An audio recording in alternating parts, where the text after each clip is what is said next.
নমস্কার রোহান, ডে 34-এ তোমাকে স্বাগত। আজকে আমরা শিখব কিভাবে হুম ব্যবহার করতে হয়। সাধারণভাবে আমরা হু ব্যবহার করি যখনই কেউ কাজটি করছে সেটা বোঝাতে, কিন্তু হুম তখন ব্যবহার হয় যখনই আমরা কাকে বা কাদের নিয়ে কথা বলি, মানে ক্রিয়া বা ভার্বের অবজেক্ট হিসাবে। সহজভাবে বলতে গেলে কাকে প্রশ্ন করলে আমরা হুম ব্যবহার করি। চলো আমরা কিছু প্র্যাকটিস শুরু করি। Level 1, simple warm up. আমি তোমাকে প্রশ্ন করব এবং তুমি ইংরেজিতে উত্তর দেবে। প্রথমে আমরা খুব সহজ কিছু প্রশ্ন দিয়ে শুরু করব। Hmm did you see yesterday? I saw my teacher yesterday. Hmm does she like? She likes her best friend. Hmm are you calling?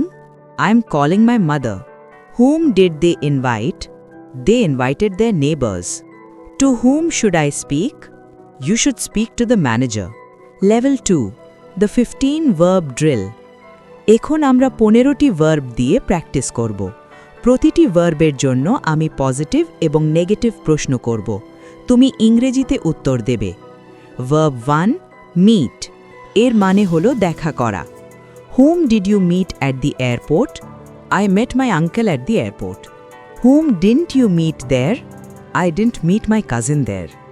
Verb 2, invite. এর মানে হলো নিমন্ত্রণ করা। Whom did you invite to the party? I invited all my classmates to the party. Whom didn't you invite? I didn't invite my boss. Verb 3, call. এর মানে হলো ডাকা বা ফোন করা। Whom did you call last night? I called my sister last night. Whom didn't you call? I didn't call my doctor. Verb 4, help. এর মানে হলো সাহায্য করা। Whom did you help with the homework? I helped Rahul with the homework. Whom didn't you help? I didn't help the stranger. Verb 5, see. এর মানে হলো দেখা। Whom did you see at the mall? I saw my old friend at the mall. Whom didn't you see? I didn't see any celebrities. Verb 6, trust. এর মানে হলো বিশ্বাস করা। Whom do you trust the most? I trust my parents the most. Whom don't you trust? I don't trust dishonest people. Verb 7, choose. এর মানে হলো পছন্দ করা বা নির্বাচন করা। Whom did the team choose as leader? The team chose Rohan as leader. Whom didn't they choose? They didn't choose the new employee. Verb 8, contact. এর মানে হলো যোগাযোগ করা। Whom did you contact for the job? I contacted the HR manager for the job. Whom didn't you contact? I didn't contact the receptionist. Verb 9, support. এর মানে হলো সমর্থন করা। Whom do you support in this match? I support the local team in this match. Whom don't you support? I don't support the rival team. Verb 10, recommend. এর মানে হলো সিফারিশ করা।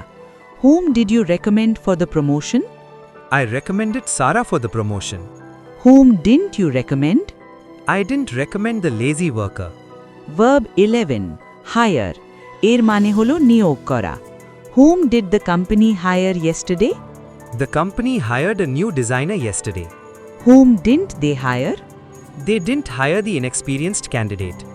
Verb 12, interview. এর মানে হলো সাক্ষাৎকার নেয়া।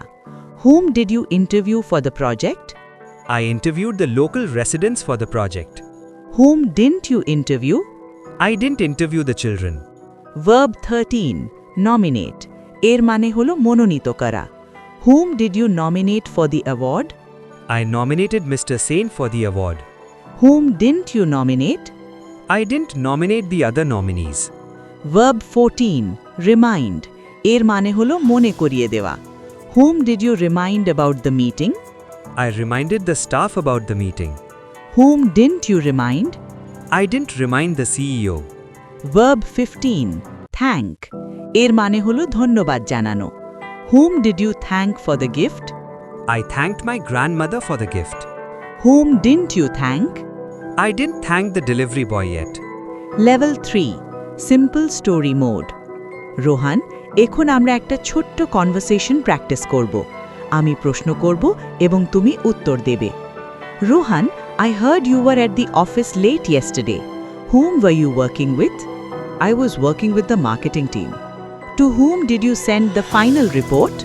I sent the final report to the director. Whom did the director praise for the success? The director praised all the team members. এখানে আমরা দেখলাম কিভাবে কাজের ক্ষেত্রে হুম ব্যবহার করা হয়। প্রথমে আমরা জানতে চেয়েছি কার সাথে কাজ করছিলে এবং পরে কাকে রিপোর্ট পাঠিয়েছো সেটা নিয়ে কথা বলছি। Level 4 vocabulary integration. এখন আমরা 5টি নতুন শব্দ শিখব এবং সেগুলো দিয়ে হুমের ব্যবহার দেখব। ওয়ার্ড 1 ক্যান্ডিডেট, এর মানে হলো প্রার্থী। Whom did you vote for as the best candidate? I voted for the most qualified candidate. Word 2 colleague, এর মানে হলো সহকর্মী। Whom did you invite from your colleagues? I invited only my close colleagues. Word 3 mentor, এর মানে হলো উপদেষ্টা। Whom do you consider your mentor? I consider my first teacher as my mentor. Word 4 supervisor, এর মানে হলো তত্ত্বাবধায়ক। To whom did you complain about the supervisor? I complained to the head office about the supervisor. Word 5 beneficiary, এর মানে হলো উপকারী বা গ্রাহক। Whom did you list as the beneficiary? I listed my wife as the beneficiary. খুব ভালো রোহান, আজকে আমরা হুমের ব্যবহার খুব ভালোভাবে প্র্যাকটিস করলাম। মনে রাখবে কাকে বা কাদের প্রশ্ন করলে হুম ব্যবহার করা দরকার। প্র্যাকটিস করতে থাকো, আগামীকাল আবার দেখা হবে। ধন্যবাদ।